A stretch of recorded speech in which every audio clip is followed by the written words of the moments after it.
Assalamualaikum warahmatullahi wabarakatuh. Saya Prambudi Indra Cahya, NPM 19071010113 dari kelas Hukum Agraria B akan mereview dan menganalisis jurnal agraria yang berjudul Hubungan antara pengendalian lahan pertanian dan penyediaan tanah untuk perumahan di Yogyakarta. Jurnal ini ditulis oleh Susilo Widiantoro, Agam Marsoyo, dan Kawik Sugiana dari Sekolah Tinggi Pertahanan Nasional pada tahun 2020. Kebutuhan pangan adalah kebutuhan asasi setiap manusia. Sebagai kebutuhan pokok, aspek pangan tidak dapat diabaikan dari target pembangunan suatu negara karena menyangkut eksistensi dan perkembangan negara, yaitu peran pentingnya dalam pembentukan sumber daya manusia yang berkualitas tinggi sejak awal hingga akhir. Namun, masalah penyusutan jumlah luasan lahan pertanian muncul seiring dengan perkembangan populasi manusia dan peningkatan kebutuhan akan lahan. Penyusutan luas lahan pertanian pangan pun terjadi di Yogyakarta. Murdono menyatakan bahwa salah satu pemanfaatan tanah di Sleman yang merupakan wilayah lumbung padi di daerah istimewa Yogyakarta adalah peningkatan alih fungsi lahan pertanian subur menjadi pemukiman dan penggunaan tanah non-pertanian lainnya. Hal ini didasarkan pada data neraca penggunaan tanah Kabupaten Sleman yang disusun tahun 2016.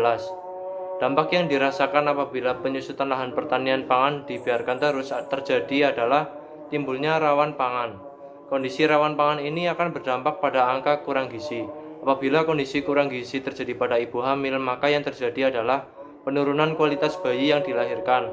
Sedangkan jika terjadi pada bayi atau anak, maka yang terjadi adalah penurunan tingkat kecerdasan. Di Indonesia sendiri, pengendalian lahan pertanian pangan telah dilakukan sejak tahun 1960 yang ditandai dengan diundangkannya Undang-Undang Nomor 5 tahun 1960. Sejak saat itu, sejumlah peraturan sebagai turunan undang-undang dibuat dalam rangka mempertahankan keberadaan lahan pertanian. Namun demikian, peraturan-peraturan tersebut tetap tidak mampu membendung laju alih fungsi lahan pertanian pangan. Kondisi tersebut menjadi latar belakang terbitnya Undang-Undang Nomor 41 Tahun 2009 tentang perlindungan lahan pertanian pangan berkelanjutan. Salah satu bentuk alih guna lahan pertanian menjadi non-pertanian di Bantul dan Sleman adalah pembangunan perumahan. Tercatat pada tahun 1980 sampai 2000 terdapat 269 lokasi pembangunan perumahan di wilayah pinggiran kota Yogyakarta dan berada di atas lahan pertanian sebanyak 67,3% jenis tanah sawah dan 11,5% jenis tanah tagelan. Tingginya perubahan fungsi dari pertanian ke non-pertanian tersebut terjadi karena dipengaruhi faktor urbanisasi. Model pengendalian lahan pertanian di Yogyakarta. Mekanisme pengendalian lahan pertanian pangan yang berjalan di Yogyakarta mengacu pada Undang-Undang Nomor 26 Tahun 2007 yang selanjutnya diturunkan menjadi Peraturan Menteri Pekerjaan Umum Nomor 15 Tahun 2009. Metode model pengendalian lahan pertanian yang pertama yaitu zonasi. Zonasi dibuat sedemikian rupa dengan mempertimbangkan kemampuan dan daya dukung lingkungan setempat untuk menjadi arahan dalam rencana pembangunan dan pengendalian pemanfaatan ruang. Salah satu negara yang dinilai berhasil dalam implementasi pengendalian lahan pertanian adalah Amerika Serikat. Pengaturan zonasi di Provinsi Daerah Istimewa Yogyakarta yaitu melalui peta pola ruang tingkat provinsi. Peta pola ruang tersebut kemudian diturunkan ke tingkat kabupaten dengan bentuk dan pola yang tidak jauh berbeda.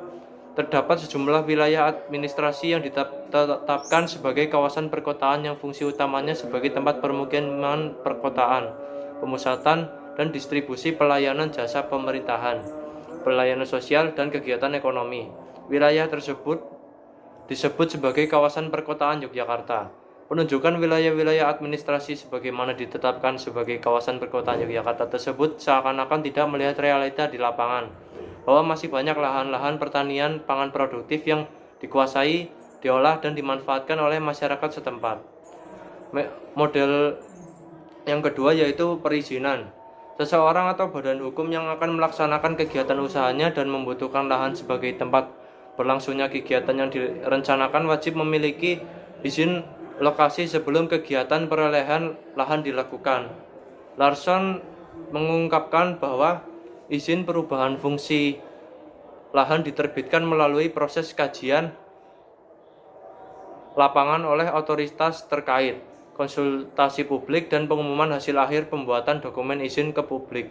Dengan demikian, pemerintah dan masyarakat secara bersama-sama memiliki hak untuk mengontrol pelaksanaan dari izin tersebut. Dalam hal monitoring dan evaluasi juga tidak ada keterlibatan masyarakat karena hanya dilakukan oleh kantor pertanahan di tingkat kabupaten atau kota dan kantor wilayah BPN di tingkat provinsi. Unsur keterlibatan masyarakat pun bahkan mulai dihilangkan pasca tidak berlakunya Permen Agraria dan Tata Ruang Nasional Nomor 5 Tahun 2015 tentang izin lokasi, karena proses izin lokasi cukup melalui sistem perizinan usaha terintegrasi secara elektronik atau online single submission. Model yang ketiga yaitu insentif dan disinsentif. Insentif dan disinsentif adalah pemberian imbalan kepada seseorang atau badan hukum pengguna ruang supaya dalam hal memanfaatkan ruang sesuai dengan rencana tata ruang. Salah satu komponen dalam pemberian insentif dan disinsentif adalah pajak. Para petani pemilik lahan pertanian di Yogyakarta cenderung merasakan tingginya nilai pajak yang harus dibayar setiap tahunnya. Nilai pajak bumi dan bangunan atau PBB pada tahun 2017 untuk lahan pertanian di lokasi penelitian berada di rentang 300.000 sampai 500.000. Jika petani tersebut masih memiliki lahan lain, lahan pekarangan untuk rumah, maka petani tersebut masih menanggung pajak terhadap objek pajak yang lain pula. Di sisi lain, nilai pajak lahan pekarangan cenderung lebih rendah karena luasan yang tidak terlalu besar dan kondisi bangunan yang sederhana. Tingginya nilai pajak tersebut dapat disebabkan oleh yang pertama, faktor ketiadaan insentif berupa keringanan pajak karena nilai pajak sesuai harga normal yang berlaku di wilayah setempat. Atau yang kedua, faktor disinsentif berupa pemberatan pajak karena tanah pertanian dianggap tidak sesuai dengan pola ruang setempat. Ya, dalam pembahasan kali ini kesimpulannya, penelitian ini adalah tidak adanya semangat pengendalian lahan pertanian di tingkat daerah. Walaupun berbagai peraturan menyangkut pengendalian lahan pertanian pangan telah diterbitkan sejak tahun 1960, ketiadaan semangat tersebut tercermin dari yang pertama, penyusunan dokumen tata ruang yang mengabaikan kondisi existing dari lapangan berupa lahan pertanian. Yang kedua, berupa adanya penetapan objek lahan pertanian pangan. Yang ketiga, masih adanya oknum pemerintahan yang memberikan jalan pintas bagi pengembang atau makelar. Dan yang keempat, tidak ada bantuan atau insentif kepada masyarakat tani sebagai upaya yang komprehensif untuk melindungi lahan pertanian. Dibutuhkan komitmen kuat dari pemerintah beserta seluruh para pihak yang terlibat di dalamnya dan partisipasi aktif dari masyarakat agar pengendalian konversi lahan pertanian pangan berhasil dilaksanakan. Adapun komitmen antara pemerintah dan seluruh stakeholder dapat diwujudkan melalui yang pertama, penyusunan petunjuk teknis mengenai hal-hal yang terkait dengan perlindungan lahan pertanian pangan berkelanjutan. Yang kedua, penetapan objek lahan pertanian pangan berkelanjutan sebagaimana diamanatkan dalam Peraturan Daerah Provinsi Daerah Istimewa Yogyakarta Nomor 10 Tahun 2011. Yang ketiga, penyesuaian rencana pola ruang wilayah dengan memperhatikan penggunaan lahan di lapangan dan kemampuan daya dukung wilayah setempat. Yang keempat, pembentukan konsensus dan komitmen bersama antara lembaga swadaya masyarakat, notaris, petani, dan seluruh lembaga pemerintahan daerah dari tingkat provinsi hingga tingkat perdukuhan. Yang kelima, pembentukan aturan sanksi yang mampu menjerat seluruh pihak yang terlibat dalam konversi lahan pertanian pangan dan dijalankan secara konsisten. Yang keenam, mengintensifkan kegiatan sosialisasi mengenai fungsi sosial lahan pertanian pangan, bahwa lahan pertanian sebagai sumber penyedia pangan kepada seluruh lapisan masyarakat tanpa terkecuali, dan berikan penanda lokasi objek lahan pertanian pangan di lapangan. Serta yang ketujuh, memberikan jaminan peningkatan kesejahteraan bagi petani pemilik lahan pertanian pangan baik melalui kemudahan akses permodalan dengan agunan berupa sertifikat hak milik, pelatihan peningkatan keterampilan, jaringan, dan ruang untuk pemasaran produk-produk pertanian pangan maupun bentuk-bentuk lainnya. Ya, demikian review dan analisis jurnal dari saya. Mohon maaf bila masih banyak kesalahan.